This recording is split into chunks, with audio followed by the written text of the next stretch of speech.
Let's be honest, the hardest part of building a dental practice isn't the dentistry. It's building the right team. Hire the wrong people and everything gets harder. But build a team of A players, you'll feel like you're flying. In this video, I'm gonna break down what an A player actually is, what to look for when hiring any role, how I interview them, which is not the norm, by the way, the major red flags to never ignore, and how to actually keep great people once you've got them. Let's get into it.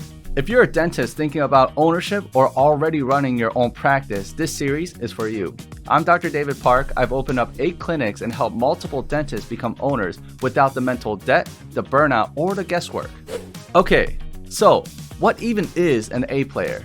Let's define it. An A player isn't just someone with skills. They're the ones who show up with energy, care about the outcome, not just the task, are constantly learning, take ownership without being asked, and make your clinic better just by being in it. And you know you got an A player when 1. Patients start asking for them by name, 2. Other teammates work harder because they're there, and 3. You stop micromanaging. They're rare, but they are out there.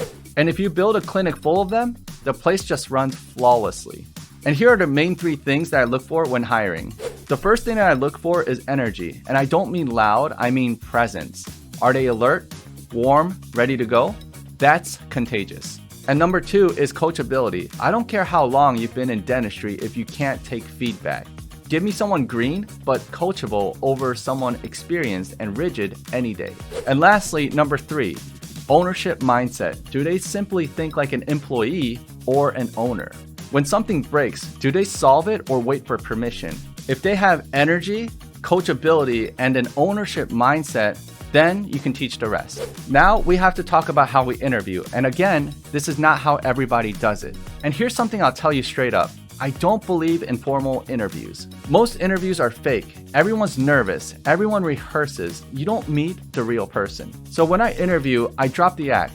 I make it relax like a conversation. Then I shift the focus. We talk about the actual role. For example, I'll ask, what does a great front desk person do in your opinion? If the schedule falls apart at 2 p.m., what would you do? Or what do you think leadership looks like in a clinic? Or if you're interviewing for a social media position, you would ask them, how would you edit something specifically to get what you need?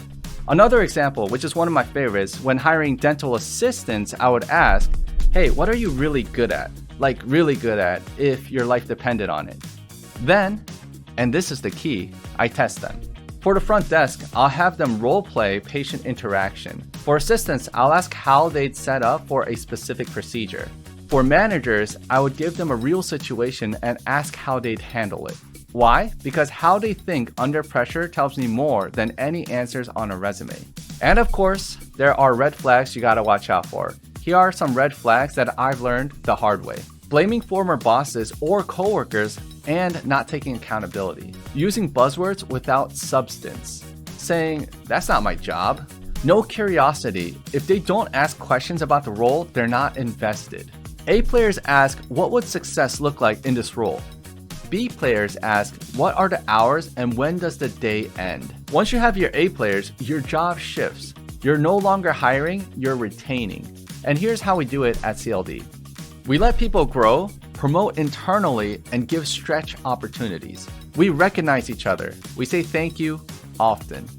And we celebrate wins, even the small ones.